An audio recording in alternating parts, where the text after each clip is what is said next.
Namaste and welcome to Satsang this morning.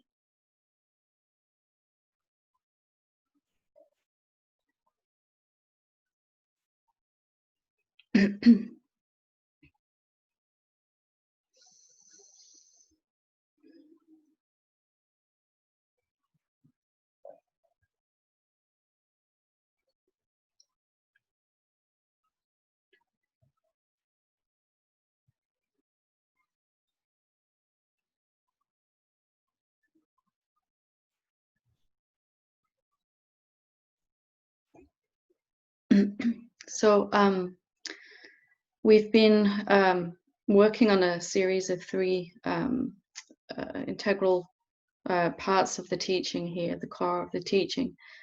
Last Monday we looked at meditation, what meditation is, what it isn't.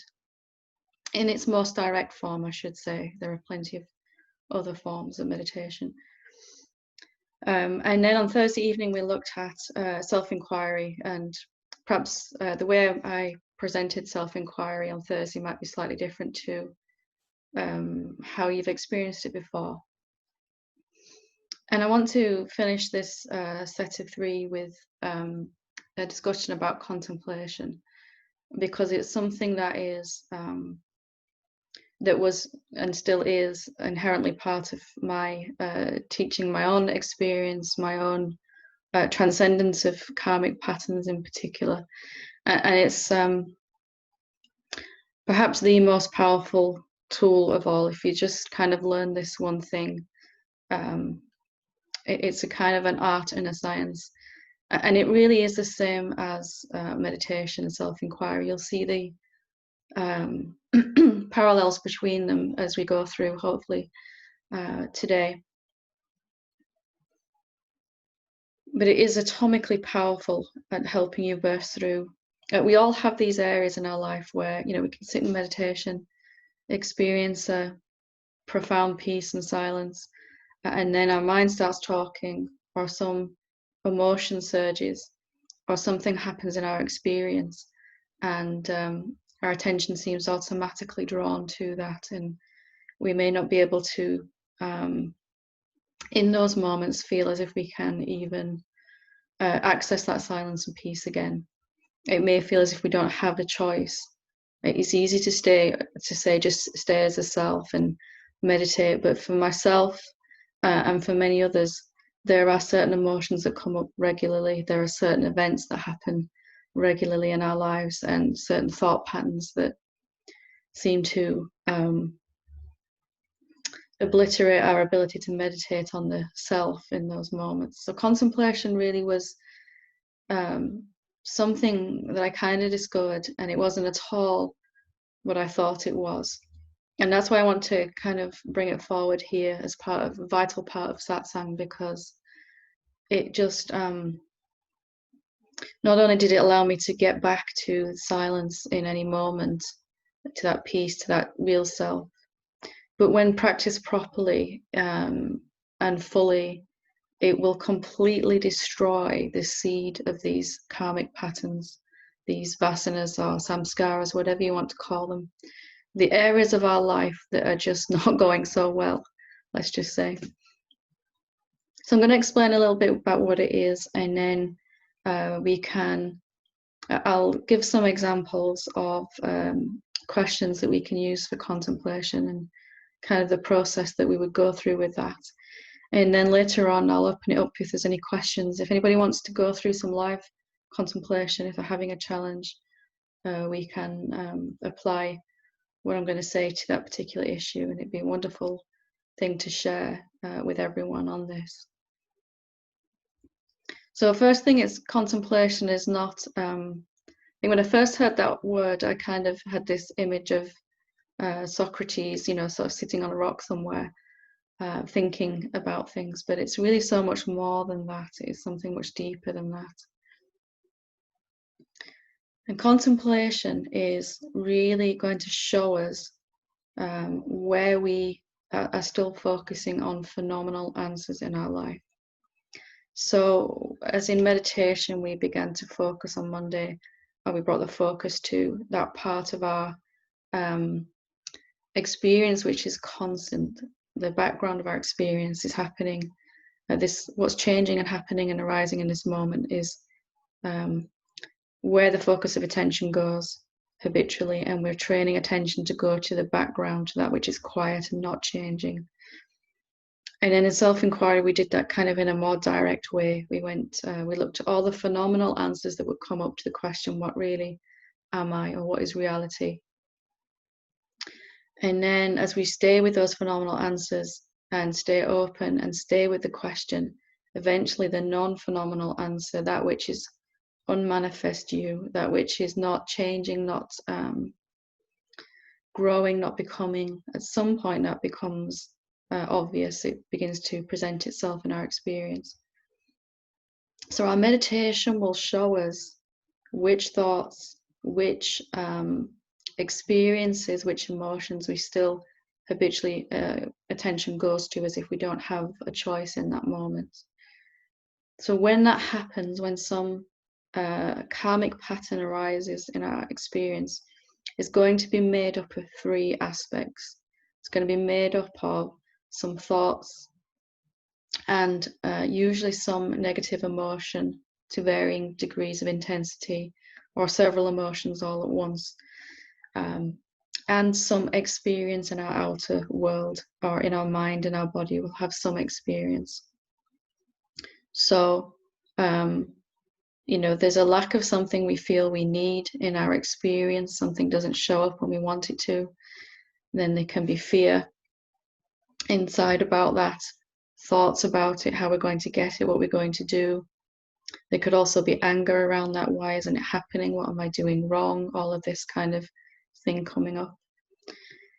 Wherever we seem to want or need something also, we will have some experience.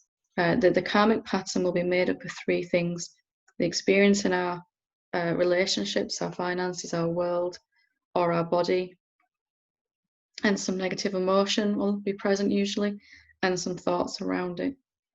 And you cannot get you can experience the thoughts and emotions without the actual physical event manifesting, but it's still the same karmic pattern. Even right now, if we think about someone you don't like or some problem you're having in your life, you don't actually need the thing to show up in your experience to experience the effect of the karmic pattern. So if we can recognize these areas in our life where we've begun to focus on things, and they keep showing up again and again, then we can apply the contemplative process to this. So wherever we are focused on the phenomenal answers to a question, we will keep on experiencing phenomenal answers to that question. Wherever we're focused on the non-phenomenal answer, the silence, the stillness, the peace, the awareness, the self, whatever we want to call it, noumenon, in its unmanifest state, then we'll keep getting more of that. So our karmic patterns can be boiled down quite simply to areas of our life where we're still focusing on phenomena. So I'll give a few examples from my own pathway, my own experience, and then it might sort of bring up within you areas where you can see this is still going on. So in my meditation, I was getting deeper and deeper into the silence, more and more effortless silence, peace, clarity, even a sense of love and bliss starting to develop. And then I would run out of money, or I would run out of time, or I would run out of peace and patience, sometimes all of the above at once. And there'd be some strong emotion, usually fear, sometimes a massive dollop of unworthiness, and then on top of that some anger and guilt. So in those moments it seemed impossible for me to go back to the silence, to recognize that silence. I just couldn't seem to find it. And it became clearer and clearer that when my attention goes to what I'm experiencing, there'll be thoughts and emotions present at the same time, and that my experience in that moment is the mirror of what I'm agreeing with inside. So if I'm agreeing inside in that moment that I need more time, patience, energy, money, peace, whatever it is that I feel I need, then I'm going to have to keep experiencing what I'm agreeing with, which is that I need more of these things. My experience cannot change. So the contemplative process is to bring the focus right back to the silence, to the noumenon, to the stillness, to the peace. How do I do that when there's a strong, surging emotion? Well, I turn what I seem to be experiencing into a question. Is it really true that I need more time, money, peace, enlightenment, whatever it is in that moment? Is it really true? Even though my experience is mirroring back to me my conviction that it is true, I'm going to open it up with this question. The contemplative question is really the problem that we seem to be having turned into a question. And then there's an open stance, like in the self-inquiry process we did last week, to accept, experience, and continue with the question, all the phenomenal answers. So I asked this question, is it really true I need more peace in this moment right now? Even if there's a massive disturbance in the body and our mind is very sure that we do need more peace or more money or whatever it is that's happening. And in this way, we're staying open with the question. We're not going to keep allowing our experience to tell us what we think we need. And because we're allowing it to tell us what we think we need, we have to keep experiencing it. And because we keep experiencing it, we have to keep believing we need it more. And around and it goes. So contemplative process is going to shortcut this loop that we're stuck in. So, okay, even though it seems as though I do need right now, I'm going to ask, is it really true that I actually need this thing, whatever this thing is? It could be something very tangible like money, or it could be something very intangible like peace, compassion. Do I really need acceptance? Do I really need love? Do I really need enlightenment even? And first thing that's going to happen, like with self-inquiry, is we're going to get all the phenomenal answers to that question. Our mind's conviction that yes, we do need. And then as we stay with the question, our mind's thought frequency is going to enlighten, and the thought may come, actually, no, I don't need. I can see that I'm stuck in this loop, but I don't really need it. I'm experiencing it because. So mind will give these more positive, more enlightened answers. Still, they're phenomenal answers. If we stop at the positive thought answers to this question, we're going to keep going around because thought is in duality.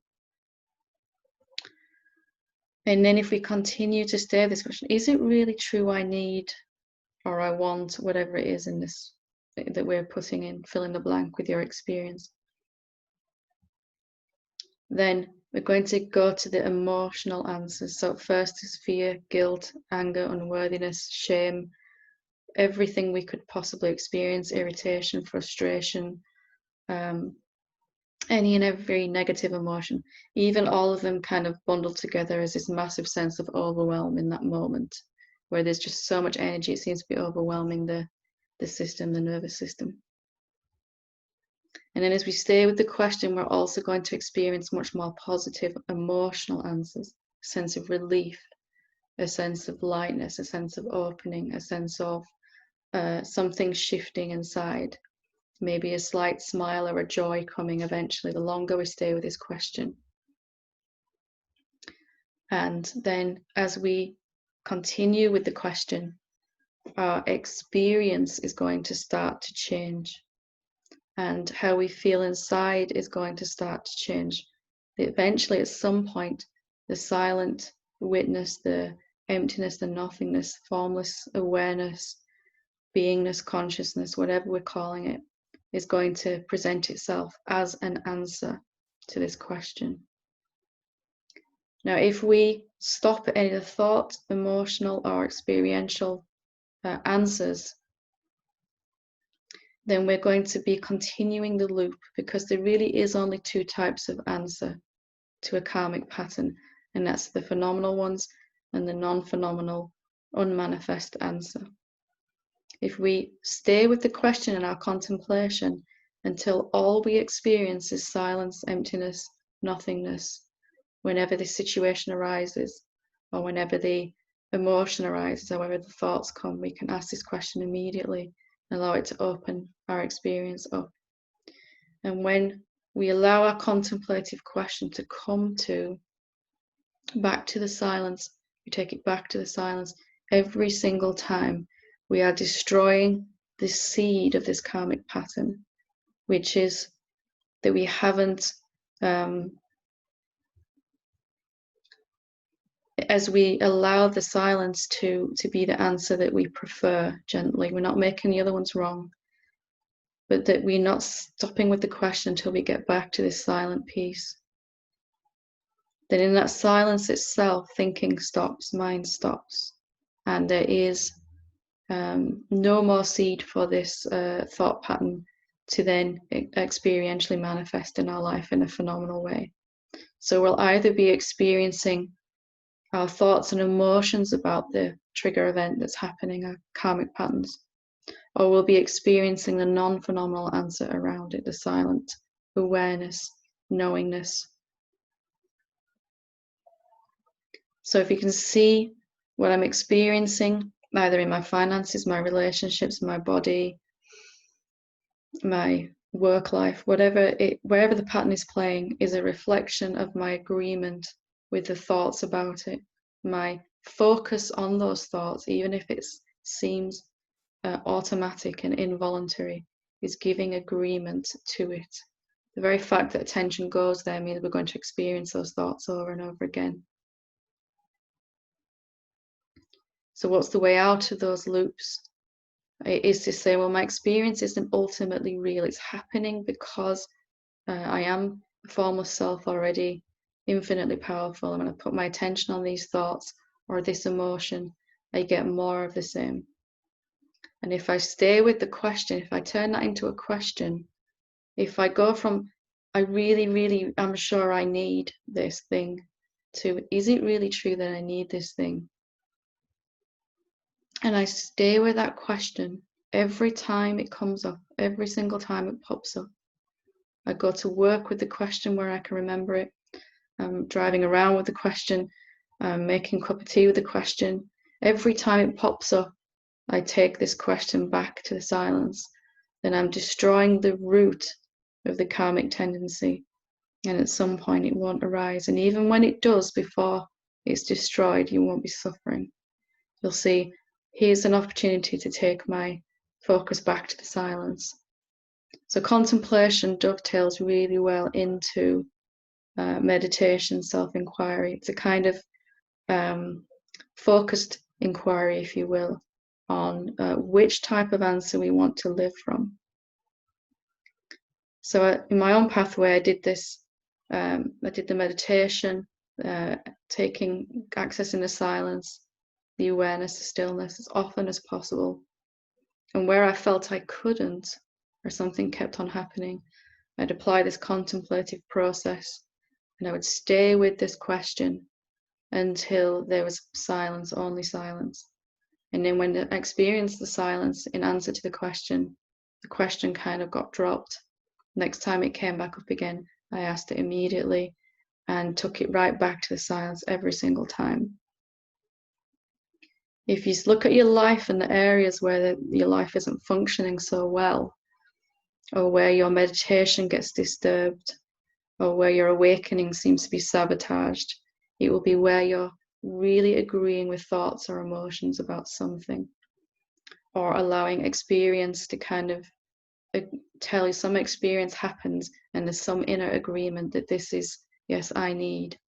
If you look at the experience that's happening, there'll be something that you seem to need in that moment, even if it's only peace. You're peaceful in meditation, and then the dog starts barking outside and there's some irritation and suddenly you seem to need peace. Are you going to agree in that moment, I need more peace, I've lost it? Or are you going to ask, is it really true that I need peace? And peace can arise then even with the dog barking. Every time you ask this question, you take it back to the formless answer, the nothingness answer, the emptiness at stillness, beingness, consciousness, the unmanifest you in its pure potential. There is no other way out of these karmic patterns. And in fact, from applying this contemplative process, then our karmic patterns are places that our life isn't functioning. Our vasanas can become an aid to our meditation to take it deeper. And then eventually the situation just won't happen at all. And even if it does, it will mean it won't disturb your effortless focus on the silence that you are. And this is probably why you've heard other teachings say that silence is the ultimate answer. Because only in the silence, in the formlessness, in the nothingness, in the beingness, is thought completely stopped, and also the root of thought. So in deep sleep, thought stops, but the seed, the root of thought, which is the tendency to focus on the phenomenal answers that we get to these questions, these issues, only then has that been extinguished. Only in the silence is thought not being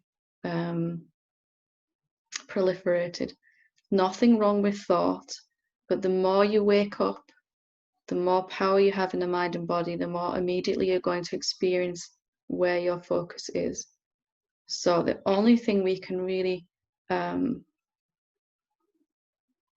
any choice over and need any choice over is where our focus is.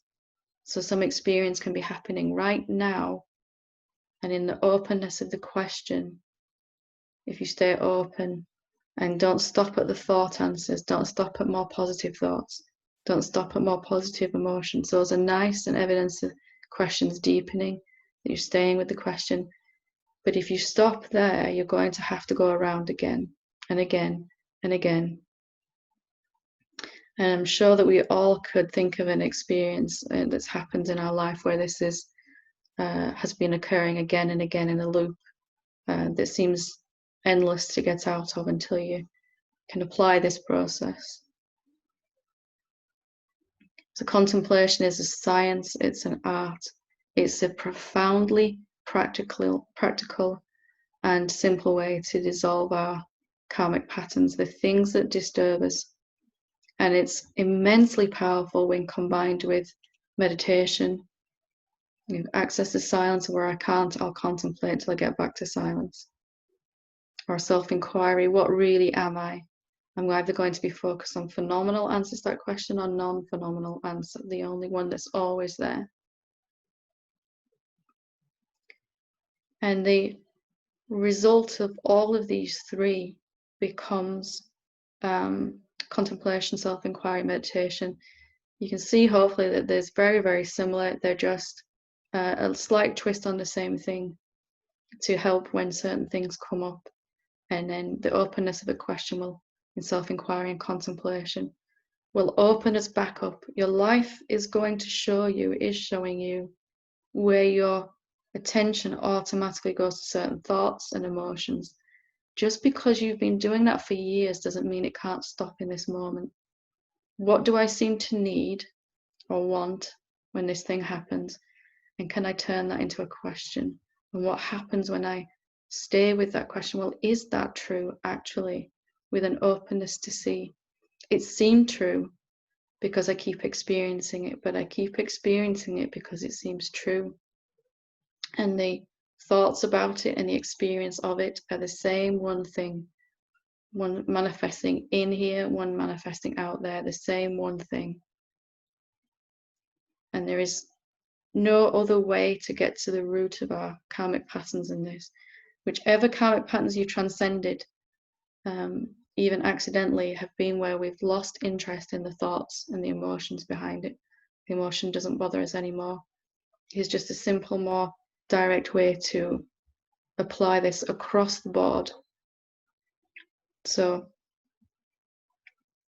combine this contemplative process with some meditation or with self-inquiry, and both of those are the same thing. So is contemplation. It's just a way Just another name of how to shift the focus back to the noumenon, to the silence, to that which is not changing, to that where thought is impossible.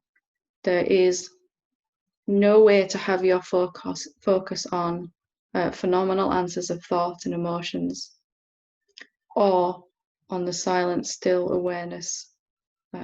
It's one or the other. You can have your focus on the noumenon, on the awareness, on the silence, and the body can be feeling an emotion, but you are no longer sustaining that and propagating it and setting up the next loop of this cycle.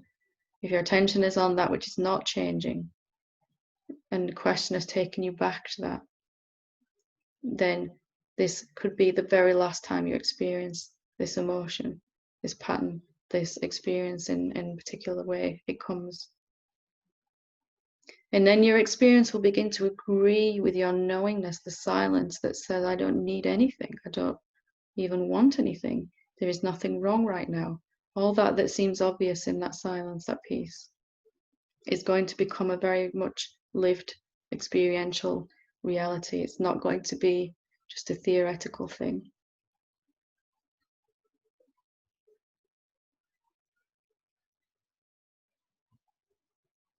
It's a simple question. Is it really true?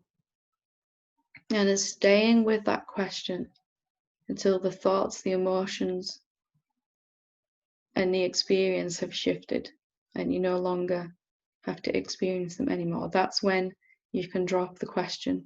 That's when you fully extinguish the root of this pattern, and not before then, unless you want to go around one more time.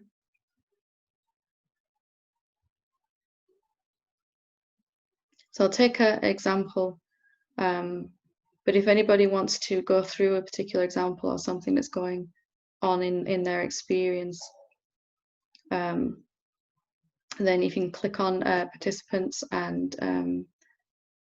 scroll to the bottom of that, and there's an option to raise your hand, or if you just want to ask a question about anything at all, I will take questions after this.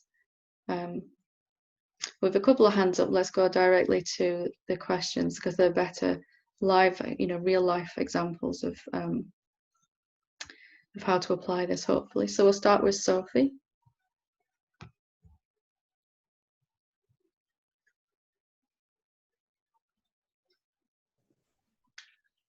Namaste, Helen. Hiya, how are you doing? Hi. I'd really appreciate some help, because it seems so layered. So I don't know if it's about finding the root question or just keep doing various ones. But my situation is, it's a deep karmic thing to do with my mother. And it's to do with money. So my grandmother's will has been in 2 years, has been a lot of challenge around it. And I just found out that my mother has managed to obscure me and my brothers out of the will. There was a trust, and she has managed to get round that somehow with her lawyer. And so there's this sort of sense of betrayal from my mother.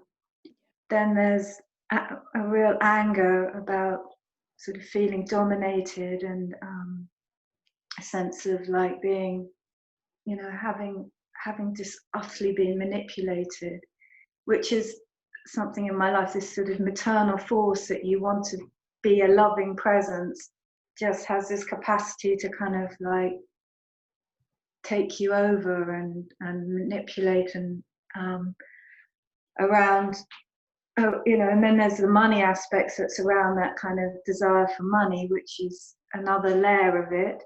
And then what's the strongest need that's presenting right now? Obviously there could be a need for money, a need for love, as in, from that maternal source, or a need for freedom in terms of not being manipulated anymore. What's the it can show up in many layers, as you said, and this is quite a good example, and I really appreciate you sharing it. What's the strongest need right now that seems to come? It could also be, and probably will be, being experienced as a need for peace. It will seem to disturb your peace.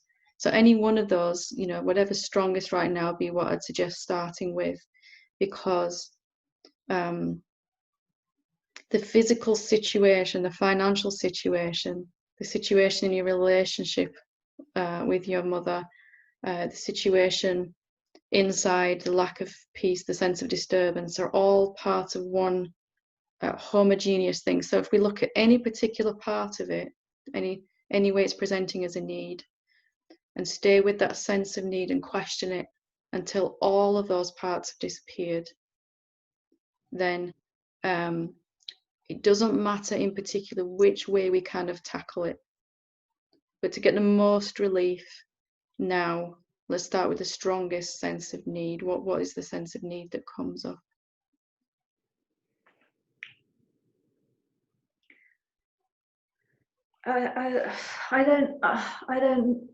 Is the peace, because there's so much anger, and the anger is, there's the anger, I was looking at your, you say that anger is, life isn't fair and I can't get what I want. So there's that, but there's also the anger of, it feels like the anger of a soul fighting, having its own autonomy destroyed. That sort of like a kind of sense of being overwhelmed by another being. Makes you kind of furious, because you feel like you've been, and I know that the calling of all of this experience is a great opportunity, and to find that in me that isn't movable, isn't is powerful in all of that. So this is really such a, and it's such a strong experience to have to live through. So, but I don't really know what other than I'm obviously very upset, but I'm very angry. Let's start then with the need for peace, because I think that's a universal thing that we all experience as well. Obviously, it's presenting itself in other ways as well. But we can work through the process right now with the need for peace, because if we can go through anything and experience peace, then we won't be suffering. That's the immediate spiritual first aid we can do to this. And then the longer we stay with this question, it's going to begin to work itself. The effect of the question is going to work itself into the emotions, into the physical manifestation too, and even into the financial manifestation. So the actual way it's presenting financially may never actually get resolved in that way. It's something just as good or better will have to come in to your experience from taking this question all the way. So if we don't hold so tightly of the particular way we want the money or the peace or whatever to come. So if you want to, we can do this right now. We can ask this question, and anybody else that wants to join in that's going through something right now and are feeling disturbed, we can ask this question: is it really true that I need peace right now?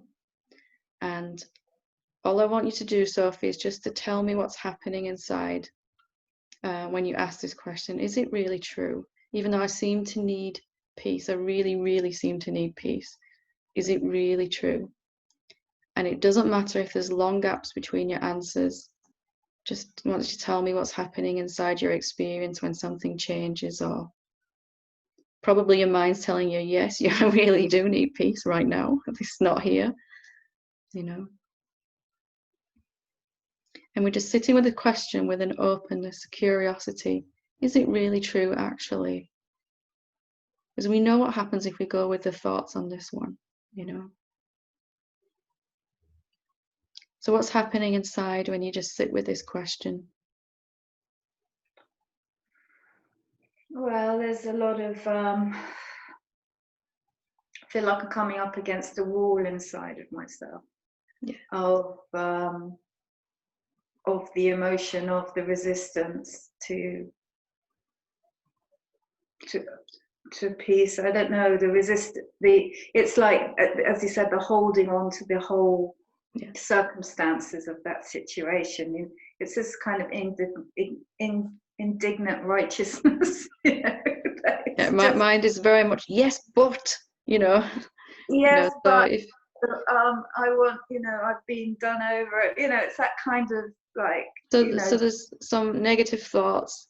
There's very definitely a huge wall in that. These are types of answers, aren't they, that are coming right now to this question. Is it really true I need peace in this moment? So mind has plenty of answers. There's an energetic answer as well, isn't there? This kind of resistance, barrier, wall thing. And we're not going to try to do anything with them at all. We're just going to honor each way answers are appearing. So you just notice the wall, resistance, whatever we're going to call it. Might be a 10-foot wall, but we'll just notice it and we'll stay with the question. Are there any other answers to this question that want to come? Is it really true I need peace? Just staying with the question. You don't have to do anything here. We're just open. You're doing so well with this. Really, really well. I'm crying, so I mean that's an answer as well, isn't it? Emotional answers, yes. So some positive emotions. You're laughing. You're also crying. You've got both ends of the spectrum at once. This is good because your body is doing something with the energy. It's beginning to move, isn't it? So we're going to stay with the question. Sorry. I'm shaking. I'm all over the shop. It's okay. Don't worry. There we go. Yeah. Sorry. Okay. There we go. Sorry. So the shaking is also an answer, isn't it? It's a physical answer. Your body has a lot of energy right now. It's going to do things with it to try to release this energy. Okay. You might find yourself yawning, laughing, crying, shaking, just a general sense of like somebody's plugged you into the socket, So just going to stay with this question. Whatever answer appears, we're not going to judge any answer at all. Okay. You're in a nice safe space here to really look at this. Just staying with the question. You don't need to do anything at all. You're just open to all the ways the answers want to appear now. You might find your body wants to take some deep breaths as well, or some breathing might happen differently. That's all good.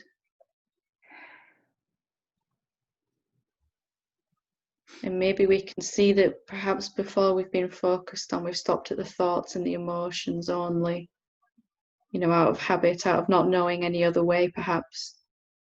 But we can keep going. There are deeper layers to this question, deeper answers here. You're doing very well.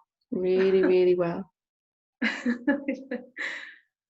I'm just, it's just on the feeling level, but just allowing that to be there. I don't know how to. That's absolutely perfect. There's emotional answers, there's thought answers, and energetic answer going on right now, isn't there? Yeah. And we're just going to let all those be as much as we can. And then we're going to stay with the question, is it really true that I need peace right now?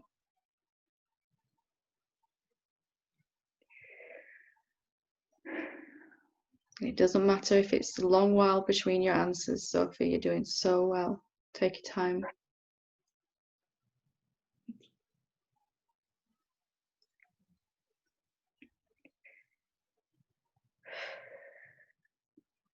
Can you feel inherently that your body knows how to deal with this energy? And it can kind of start to do that in the openness of the question a bit more. Good. Yeah. It's I don't worry about what it does. It might do all kinds of things. So. My mind did all kinds of strange things. I think one day I hiccuped for about 10 hours straight. I was dealing with some fear and all kinds of weird things. Laughter at inappropriate moments and all kinds of yawning, stretching. I'm not trying to, I don't sort of think it shouldn't be doing it or anything, but I don't seem to be able to go any deeper than that. So I see it as a healthy release, but it's not. Well, there's nothing we need to do to go any deeper. We're just going to stay with this question. That's all. There's no doing here, okay? There's just an openness of a question. Yeah. Okay. And it's great because it's going to be a lived experiential answer to this question.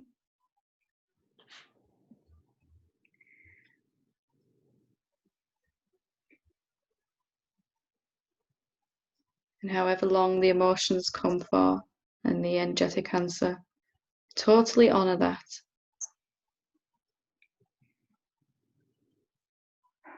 Is it really true? I need to find peace in this moment. Just sitting with that question with a curiosity.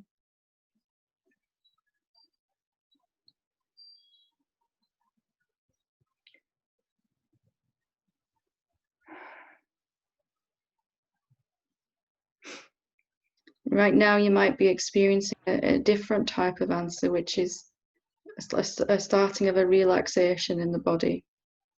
You know, a little bit of letting go. Yeah. So you have thought answers, emotional answers, experience states, and then kind of a muscular answer, which sounds like a strange thing to say, but perhaps our body has just been so tense. And as we stay with this question, is it really true I need to find peace in this moment? The question itself is doing the work here. There's nothing you need to do. Nothing at all. Just to stay with the question. Like I would really like to actually know, just a kind of curiosity.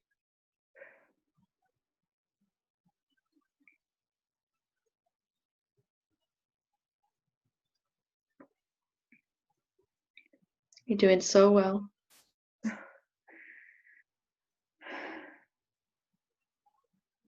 What's happening in the body now? I feel a bit stiller. Yeah, a kind of a vertical feeling somehow, like a kind of from my sort of tummy area, kind of like a kind of it's hard to describe, but it's just like a feeling of like a rod or something that is there. Mm-hmm. Yeah. So just staying with the question, whatever happens. It's a gentle curiosity inside.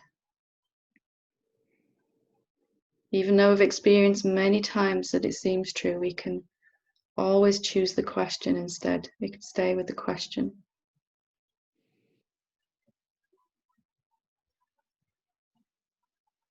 As we continue with the openness of the question, kind of move deeper into the answers. Not better answers, just kind of deeper. Gone through the thoughts, the emotions, even the energetic kind of answer. And into the muscular answer, and even further than that. Simply by asking the question and not rejecting any answer at all.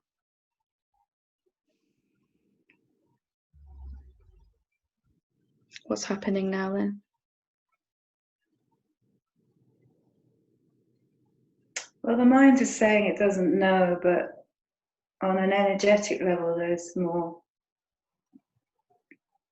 just more presence. I mean, that feels like an answer on a deeper energy level. So the energy is calmed right down. And mind may continue to try to answer this question. There's nothing wrong with that, is there? It's not troubling you right now, your mind, is it? no. Don't try to get rid of any answer at all. They're all valid. We're just going to experience the fullness of the answers rather than just if you only focus on the thoughts and the energy, which can have a lot of charge behind it, then we have to keep going around and around again.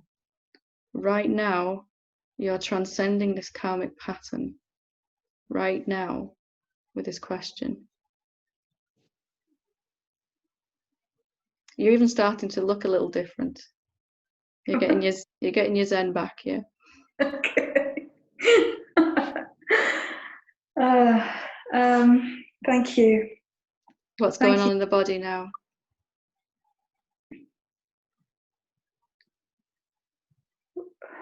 Well, yeah, there's that restlessness, but it's not so.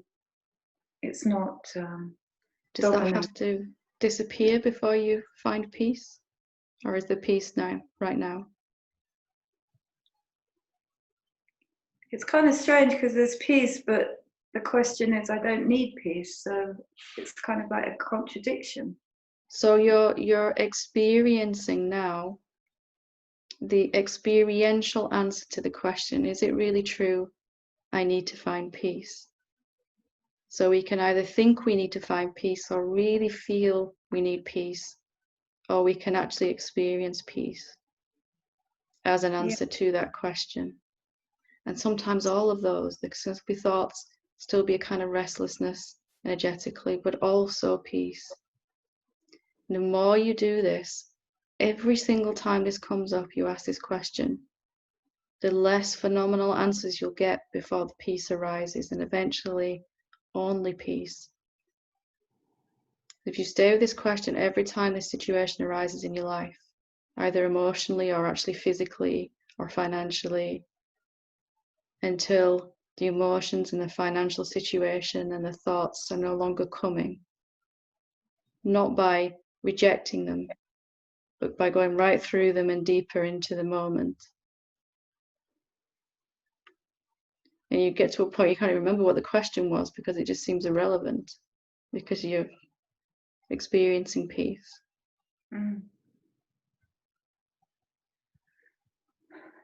And each time you ask this question, you'll go through these stages that we've just done in minutes and then seconds and then instantaneously peace. What's the benefit of doing this? Every time you do this, you're no longer fueling the cycle. You've cut off its oxygen supply now. Right? If you focus on the thoughts and the emotions and the charge of it only, got to go around again. There's no other, because we've got to keep experiencing what we're agreeing with, what we're focusing on. We're not agreeing with it, obviously, in terms of we want it, but we're agreeing with it with our automatic focus because we're not sure how to go deeper. You know, so it's a very simple thing we've done, isn't it? Question, allowing all of the answers. Eventually, the experiential answer to the question is no, I don't need to find peace in this moment. You take it back to that where you're experiencing peace as the answer to that question. If you stop at the phenomenal answers, you're going to keep having to experience being disturbed. Keep needing again and again. Yeah. So if it shows up financially or emotionally or energetically, you can just ask the same question and until it stopped appearing. Right now, there probably isn't a sense of need of anything, even money right now, in this moment. Only if you go to future, thoughts about the future, is it going to seem like a real need. So working on any level of it is working on all of them. You're not agreeing that you need anything in this moment. Even that I need these phenomenal emotions and thoughts to disappear. I'm not even going to agree with that because I'm just allowing everything that wants to come. Yeah. You've done so wonderfully well there, and you've helped so many people with being so brave and sharing. I want to say thank you for that. No, thank you. Really, I don't think I've ever experienced an arising like in that way, so noticeably, you know, or just have it in reflection, just shown in the way it's done. And there's still a lot of emotion moving, so there's tears coming still, but again, And it will be for a while. That this pattern has obviously been there for some time, has been experienced so many times. There's going to be a lot of charge behind it still. It may come up 3, 4, 5 times with similar intensity before it's allowed, you know, and you just stay with the question. For me, fear and anger was with the big two that were just I don't know, maybe 3 or 4 times where they came up with such intensity, did the same thing every time. They come up with the intensity, but then you're not suffering as you're asking the question. You're not suffering because you're open. You're just allowing. So whatever the body and mind are experiencing, whatever the bank account is experiencing, you don't need to be suffering through it if you're asking the question. If you're agreeing with the assumption, yes, I need, you're going to feel limited, restricted. You know, it's just going to feel horrible. We all know what suffering feels like. If we're asking the question, even while the same pattern is going on and being transcended in that moment, we'll be suffering. There's an openness in that, isn't there? And most importantly, I found, which you're probably experiencing right now, I wasn't fearing these things coming up again because I knew what to do with them. You know, you kind of know it's coming and you know it's going to be awful and you don't know what to do with it. So we're pushing it away. And now you've got a way to work with it when it comes up. And at some point, it will just run out of emotional charge, run out of mental charge, energetic charge. They're kind of all the same thing, aren't they? They're happening in your muscle memory, in your emotions, in your thoughts. And then there's some outer world experience or some pain in the body or something manifesting physically, either in relationships or finances or sometimes all of the above if it's a very chronic pattern that we've had for many lifetimes, many bodies. Wonderful. Thank you for sharing that with us, Sophie. Well done. Thank you so much. And just stick with that question around peace, because that seems to be, because the mind would want to kind of move about with that, and I don't really want to now. I just want that to be my question that I return to, regardless of the circumstances. Sometimes it may seem that you really need money. Sometimes it may seem that you really need peace. Sometimes it may seem that you really need more energy. But if you can see the root underneath that is I need or I want, the more the want has been agreed with, the more it seems to become need. And then the more it manifests in the body is some tension, some negative emotion, and then it's reflecting somewhere in our life as a experience of needing something. So that's the root. You know, is it really true I need anything right now? That's a general catch-all. Sometimes you might feel guided to kind of, well, I really seem to need some money in this moment right now. Let me ask if that's true. Or, you know, it might show up as peace. Or if I just feel exhausted, is it really true I need more energy? You know, whichever way it's appearing. Right, yeah. Your own intuitive guidance will tell you what question is. But really, any question is the beauty of contemplation. Any question at all is going to give you that openness. You cannot believe any thought at all while you're questioning. You're absolutely silencing your, you're not proliferating any thoughts at all while you're open with a question, which is why self-inquiry is just so powerful. What actually am I? You know, or what really am I? That type of thing. Lovely. Enjoy your peace. Thank you. Thank you so much. Thank you. Lovely. Can we go to Steve? Thank you, Helen. And thank you, Sophie. I was great with that. It was wonderful, and yeah, I think you've answered my question really. So I was in a situation yesterday, and I've been started opening meetings. I've been here, you know, I was invited to this meeting. There were 1 or 2 people there that I used to know from church who were still in church, you know, sort of half when I left, I sort of left it all behind, you know, and I felt judged, blah blah blah. I sort of fell out with everybody in the church, and I've seen them a lot since then. I just try and keep it to myself, you know, and they don't mention it much now, but I always think I know what they're thinking, you know what I mean? I'm lost and all that bloody lot. And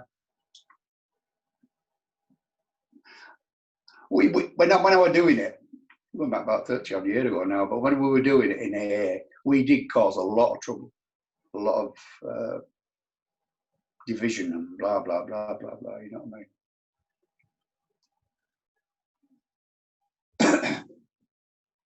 And now when I'm sharing now in meetings, I do share about what's happening with me now at the moment, how I'm looking at stuff, how I'm questioning stuff. I'll talk about not being the mind, not being the body and stuff like that. And sometimes I thought, am I going too far here? Am I trying to tell them I know better now than what you know? You know, like we used to, when we Jesus, we create Christ, we knew you were wrong. And now I'm thinking I may be doing the same thing. I've got to be careful of all that. And then I thought, oh, is it all to do with this? Is it all to do with that? And I realised when I shared yesterday, I felt uncomfortable. I thought, I think I've just rocked their boat a little bit. Why do I keep doing this? Why? And I started questioning it all. And I found it hard to get back into my attention back to a quiet place. So it doesn't matter. Does it back to sleep? It doesn't really matter. Blah blah blah. I'm all right. I'm okay. And gradually I got back last night. I sort of settled back into where I was. I'm still trying to. Well, why do I feel like that around them? Why am I like that around? And I've realised because when you were talking to Sophie, I'm back into that trying to work it out again. Mm-hmm. And I didn't know what the question. I think I get confused as what question do I ask in this situation. I'm not sure what's going on. I'm just uncomfortable. Blah blah blah. But do I need to be at peace in this situation? That's the one thing that's common with every karmic pattern, isn't it?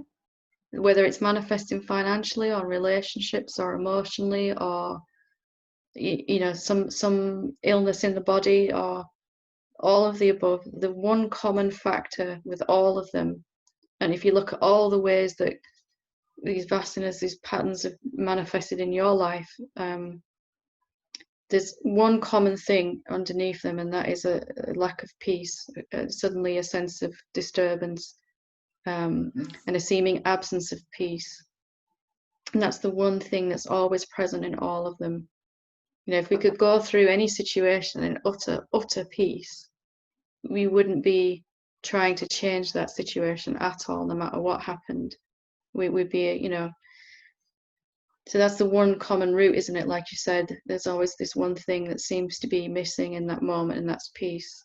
That's why these things come up in stark contrast. We'll be deep in our meditation, in this wonderful state of peace, and then something happens, the phone rings, or someone knocks on the door, or something seems missing in that moment.